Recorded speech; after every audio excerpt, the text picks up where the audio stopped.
I'm Nicola. Today we're going to make some bird feeders.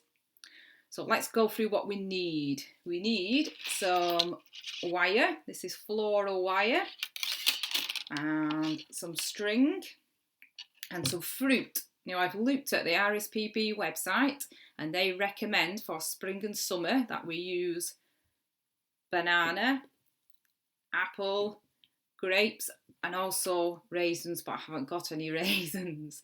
So all we do to make these is cut some wire, sort of around that size.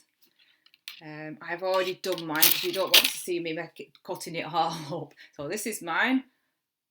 So you thread the fruit on, it's quite easy. Just poke it through like that. And then if you leave a little bit at the edges, because we're going to create some loops, then you can tie it together. So you need quite a bit of the edges like that. Now, so to create the loops, just bend it back and do the same on the other side. So it looks like that. And then you can put your loops together. Oh, I'm shaping wood in here. There we go. And then give them a little press. And then tie your string on. Now you need to measure your string however long you might need it. So I'm not going to cut mine yet, because I don't know how long I'm going to need my string just yet. Because I've got cats. I might hang mine down the window, the upstairs window. So my cats I don't want them to get the birds.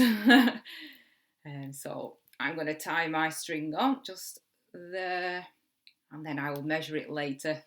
So you can hang them in a tree, somewhere out of reach of cats or predators would be the best, and see how many birds you can attract. Thank you for watching.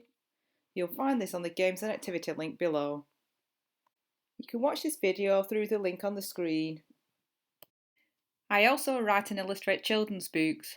They are available on the link below. I have also attached links to my social media and email if you would like to contact me.